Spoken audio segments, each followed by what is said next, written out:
Hello विद्यार्थियों, जैसा कि हम लेकर आ गए हैं आप सभी के लिए कक्षा 10वीं हिंदी का वार्षिक परीक्षा का पेपर। इसमें हम आपको पूरे आंसर बताएंगे। जो मैंने पेपर बताया था यूट्यूब पर, जो मैंने आपके लिए 4 सेट डाले थे, set A, set B, set D, उसी में से पूरा पेपर छपकर आया है। उससे बाहर आपके क्वेश्चन नहीं आए। 2-3 आपके जो ऑब्जेक्ट हैं, जोड़ियाँ हैं, वो आई हैं। बाकी आपके 30 में से 28 ऑब्जेक्ट मेरे बताए हुए ही आए हैं। तो आप देखिए, कल कक्षा 12वीं का पेपर है। कल के जो मैं आपके आज शाम के जो वीडियो डालने वाला हूँ, सुबह से जो वीडियो डालूंगा उसको आप बिल्कुल अच्छे से देखना, तभी आपको कल जैसा आज का पेपर पूरा है, कल का भी हिंदी का पेपर कक्षा 12वीं का भी पूरा आएगा। तो अब हम देखते हैं। देखिए, ये सेट डी है, ये सेट बी है। अब हम सेट डी में देखते हैं। इसके आगे देखिए, यहाँ से जो है आपका ये रहा आपका पहला क्वेश्चन। इसमें है सही विकल्प का चयन कर लिखिए। कुहासा का, तो इसमें हो जाएगा आपका कोहरा। दूसरे का तीवादी कवि, तो इसमें हो जाएगा नरेश मेहता। और आपका तीसरा है नेताजी की प्रतिमा की ऊंचाई, तो कितनी थी, 2 फुट। और आपका देखिए चौथा है कलम का जादू का किससे कहा गया, तो इसका हो जाएगा राम वृक्ष बेनीपुरी। और आपका देखिए पाँचवा है सूर सारावली के कवि का नाम, तो इसका हो जाएगा सूरदास। और आपका देखिए छठवां है कवि निराला जी का जन्म हुआ था। तो देखिए इसकी जो डेट है इसमें थोड़ी गलत है, क्योंकि इसकी डेट है, आप गूगल करेंगे या आप किताब में पढ़ेंगे तो इसकी डेट है आपकी 1897। तो आपको यही लगाना है, क्योंकि ये 2 वर्ष आगे थोड़ा गलती से छप गया होगा। आप देखिए, अब देखते हैं अपन इसके आगे। देखिए, ये रहा आपके दूसरे प्रश्न में, आपके रहे आपके खालिस्तान। पहले का हो जाएगा 1900, आधुनिक हिंदी कविता का प्रारंभ 1900 में होगा। दूसरे का हो जाएगा अर्थ की दृष्टि से वाक्य के प्रकार 8। और तीसरे का देखिए छंद के प्रकार, तो इसके छंद के 2 प्रकार। और तीसरा वल्लभाचार्य के गुरु थे, तो इसमें इसका आंसर क्लियर नहीं हुआ है। इसका आंसर हो सकता है परशुराम हो। अब देखते हैं पाँचवा, दोहा छंद की प्रथम और द्वितीय पंक्ति में कितने मात्राएं होती, तो इसका हो जाएगा 11-11।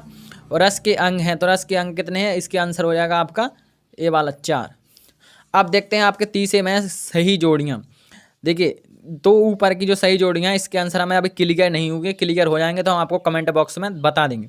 देखिए, तीसरे को हो जाए मैथिली शरण गुप्त पंचवटी। और आपका देखिए चौथा चौपाई छंद, चौपाई में 16 मात्रा और 1 अंक 1 अंक 1 अंक की। यदि आपको इसके आंसर पता है तो कमेंट कीजिए, ताकि और बच्चों को भी मिल सके।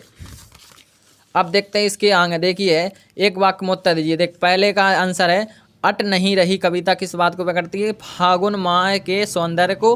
दूसरे कवि नागोजन का मूल नाम, देखिए मैंने बताया था, सही जोड़िए में था वैद्यनाथ मिश्र। अब देखिए निराला जी रचना में कितने खंड है, तो इसका हो जाएगा 8। अब देखिए 5 रामचरित मानस का मुख्य छंद चौपाई, ये भी मैंने आपको बताया था।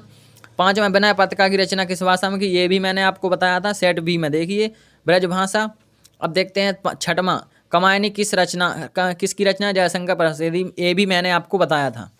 अब देखते हैं आपके 37 से पर्वती सुंदरता मन को नहीं भाती, है आपका गलत है। स्मरण संस्मरण में कल्पना तत्व की प्रधानता होती, ये भी आपका, इसमें मुझे डाउट है, इसको आप थोड़ा अपना क्लियर कर लें। और इसके बाद देखिए हिंदी का प्रथम उपन्यास परीक्षा गुरु माना गया, ये आपका सत्य है, ये भी मैंने आपको बताया था। और देखिए हम कहानी के 6 तत्व होते, ये भी आपका सत्य है, मैंने ये भी आपको बताया था। 5वां कृष्ण ने गोपियों को समझाने के लिए उद्धव को भेजा, ये भी मैंने आपको बताया था। और देखिए 6वां है बिस्मिल्लाह खान को हिंदू मुस्लिम एकता के समर्थक थे, ये भी मैंने आपको बताया था, ये भी आपका सही है। अब देखिए 2 नंबर के जो प्रश्न हैं, ये आप तो मिल ही गए होंगे आपको। देख गद्य की कोई 4 विधाओं के नाम, एक कहानी, एकांकी, नाटक, उपन्यास, ये 4 विधाएं हो गई। बाबू गुलाब राय के निबंध की परिभाषा, देखिए निबंध का मैंने पूरा एक टॉपिक आपको बनाकर डाला था, उसमें इसकी परिभाषा और इसके प्रकार अंग सभी थे। संधि और समास में कोई 2 अंतर, मैंने देखिए शब्द शक्ति कितने प्रकार की होती है, ये भी मैंने आपको करवाया था। 3 प्रकार की होती है, लक्षणा, अभिधा और व्यंजना। गंतोक को महंतक बादशाहों का शहर क्यों कहा गया, ये भी मैंने आपको बताया था। भोलानाथ अपने साथियों के साथ सिसकना क्यों भूल जाता, ये भी मैंने आपको सेट बी में बताया था। इसके बाद देखिए कवि नागार्जुन की 2 रचनाओं के नाम लिखिए, ये भी मैंने आप देखिए नई कविता की विशेषता, ये भी मैं आपको बता चुका हूँ। सूरदास व तुलसीदास जी की काव्यगत विशेषता निम्न बिंदु के आधार पर लिखी, तो मैंने देखिए सूरदास जितने भी कवि हैं सभी का परिचय का एक वीडियो डाला है, लेखक परिचय पत्र लेखन, उसमें आप देखिए। फसल क्या है, ये नहीं मैंने बताया था। उद्धव की व्यवहार की तुलना किससे की गई, ये भी मैंने आपको बताया था। अब देखिए इस प्रकार आपके देखिए ये हैं 2-2 नंबर के प्रश्न यहाँ पर। पुनरुक्ति प्रकाश अलंकार, ये भी मैंने आपको बताया। काव्य की परिभाषा, चौपाई छंद, रस किसे कहते हैं, मैंने आपको सभी क्वेश्चन बताया। देखिए राम वृक्ष बेनीपुरी।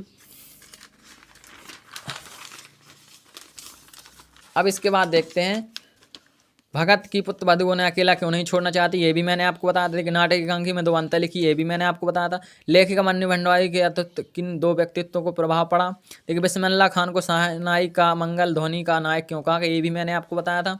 अनुशासन का महत्व पर आपको अनुच्छेद लिखिए। देखिए जो मैंने सुबह पेपर डाला था उसमें भी था अनुशासन का महत्व। अब देखिए प्रिय खेल क्रिकेट के संबंध में 2 मित्रों के बीच संवाद भी मैंने आपको बताया था किस प्रकार लिखा जाता है। अब देखिए जो संदर्भ प्रसंग व्याख्या है ये आपकी थोड़ी बाहर आ गई, इसको मैंने नहीं बताया था। इसके बाद देखिए आपका जो है संदर्भ प्रसंग व्याख्या अट नहीं रही कविता, इसको आपको आती होगी कविता। देखिए ये रहा इसका तो 21वां प्रश्न देखिए, किसी एक विषय पर 120 शब्दों में निबंध लिखना है आपको। देखिए मेरा फिर विज्ञान के बढ़ते चरण ये मैंने आपको बताया, वृक्षारोपण ये भी मैंने आपको बताया, साहित्य और समाज ये भी मैंने आपको बताया था, वर्तमान समय में कंप्यूटर की उपयोगिता ये नहीं मैंने बताया था, लेकिन फिर भी आपके 3 टॉपिक बताए हुए आए हैं।